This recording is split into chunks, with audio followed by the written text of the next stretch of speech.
Hey, how's everybody doing? Jamie here, coming to you from Moab, Utah. It is the fall season. It's mid-October and the weather is just about perfect here. A lot of folks are coming in. I'm right at the entrance of the Sovereign Trail where there's mountain biking, ATVs, dirt bikes. Everybody's coming through here and having a great time. The guy that I'm about to show you, I'm really excited about because he salvaged pallets to build his cabinetry out in his Westphalia. His name is Colby, and he is a musician. He plays the banjo and the sitar that I know about. He probably plays more than that. But I was able to catch up with him over the summer, and he was kind enough to give me the tour of his Westphalia and show me a little bit about the conversion that he did with some reclaimed wood. So I think you're really gonna like it, and I think you're really gonna like Colby. So with that, I present to you, Colby. This morning I'm here with Colby. Hello. And he's playing the banjo, as you see. How's it going? It's going pretty good. It's a fine gray day out here today. Yep. And Life Gathering, Colorado.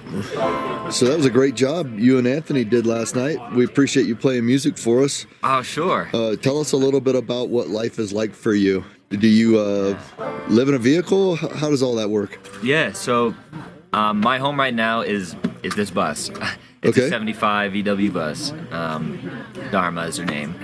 And I redid the interior and had to learn how to fix the engine because it wasn't running when I bought it. But yeah, she's been my trusty steed for the last 4 months now, and I've been on the road since then with my buddy in that orange van. And we kind of travel together and work together out here in Colorado. Yeah.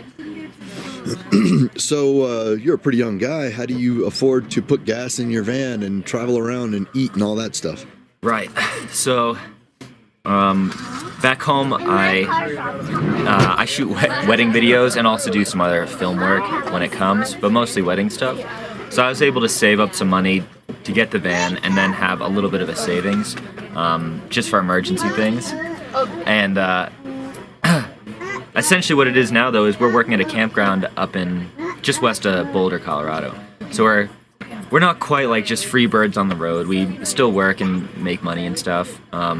But it's given us a lot more time to pursue making music and writing songs. And soon we're going to be recording, so.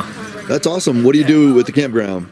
Yeah, it's just a campground host, kind of keep the sites clean, make sure people are coming into the sites that they paid for, and I don't know, just on Saturdays and Sundays doing traffic. It's really very easy stuff. Right. How did you hear about it to get it?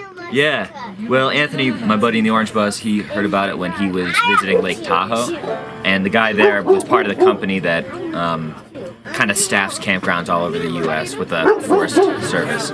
So, yeah, I mean, it's like a big national company, and just applied online real quick, and then called the owner and was like, hey, we just applied and we're super interested. He's like, all right then, you got the job. Just like that. Do you happen to know the name of the company if anybody wanted to look for work? Yeah, it's American Land and Leisure. And they have positions all over the U.S. They probably have like 50, maybe 100 campsites that they stock with camp hosts and campground managers and stuff. Yeah. What would you say to anybody that might be your age and they're thinking about a life on the road? Maybe they want to get a bus like this. What advice would you give them? Yeah. Well, first of all, I'd say you should definitely go for it if you're considering van life. I don't know, there's just so much to say about it, and the way it kind of just opens up your world, it's opened up my world, and just my perception of what's possible, and how good people are. It's just really been a mind-blowing and awesome experience. Also very humbling because you're living in a small vehicle, you know, which unfortunately in the U.S. is looked down upon, I think, except for in this kind of new cultural movement of van life hippie folks, you know, which I'm super stoked to be a part of. But yeah, the bus is, if you want to invest some time in getting to know your vehicle and just learning how to do tune-up stuff and take care of it, the bus is the way to go. But it does require probably a decent amount of extra work than some of the other rigs that you'll see around here, like the Sprinter vans and like your awesome rig. Yeah. But still, I mean, compared to say if somebody wanted to buy a house and they'd have to put a roof on it and all that jazz. Totally, man. I kept track of all my work expenses and everything for my bus in this little journal here. Yeah. So like, just for an example, here's like a page. I'd write down like what I did that day and how much it cost me. Right. And my total cost of the bus has been maybe about $7,500, including purchasing the bus and then all the new tires, windshields, all the stuff on the interior. And that's 1 year's worth of rent in stupid Los Angeles. Right. All right. Sorry to all the LA people, but I just didn't jive there. But yeah, if you're paying $550 a month for rent in a city or something, just, you know, living at home if you can, or you know, finding a way to just not to save that money for a year will buy you a sweet van, you know? Outstanding. And this is a sweet van. It looks like you've salvaged some wood for a lot of it, huh? Oh yeah, pallet wood all the way. Where did you get the pallets? There's a hardware store close to my home back in New Hampshire. And so that's where I'd go to get that sort of thing, and just every weekend running out to get hardware that I needed, and, you know, knobs and screws and all that stuff. It was a really fun year working on the bus. I took about 8 months to do it. Do you mind if we take just a really quick look? Because I No, want of course everybody to not. see how nice this is. Sure. And then Go I'd ahead. like for you to maybe go out with something on your banjo. All right. So yeah, you just grabbed some pallets and pulled them apart and made this thing. And look at you, got a cabinet up there, got a big bed. That's probably your camera that you use for your work. Yeah.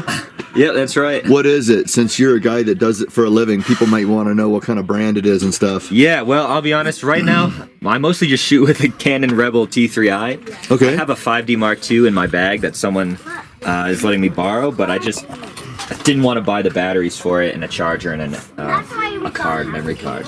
So I just been shooting my T3i. At a certain point, you know, you can just go equipment crazy, and that can really get you down and not make you want to shoot anything. So that's kind of how I felt for a while. Like, I need to get a new camera. I need to get like a new Sony A7S or like an expensive $3,000 camera.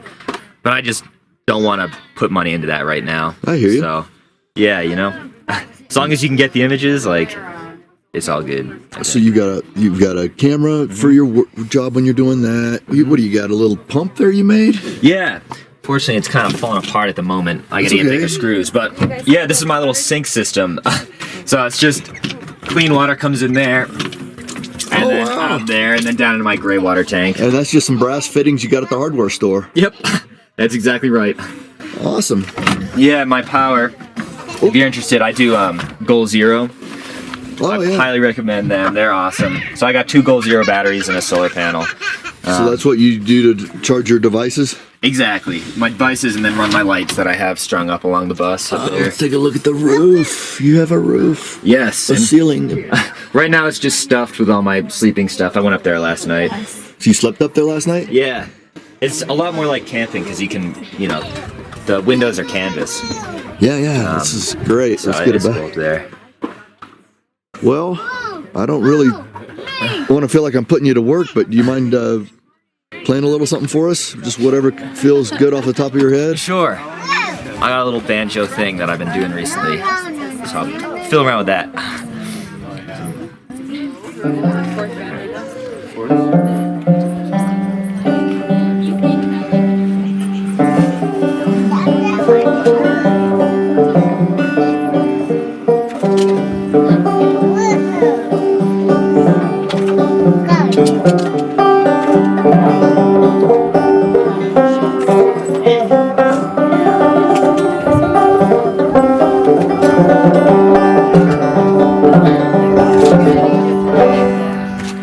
There it is. Sweet. Thanks a Little lot. Mountain Man morning. If somebody wanted to find your music to play it for themselves, how would they go about that? Okay, so we spent the summer writing music. So now we're about to go back east where we're gonna record kind of an official little beginner album, I suppose, like 6-7 songs we'll get down in the studio. And then from there we'll have CDs and have a band camp. At the moment, I'd say following us on Instagram would probably be the best bet because that's kind of where we're keeping track of our story and updating what's going to happen next along the way. So mine is An American Road Story, which I have on my little sign right there. All right. So,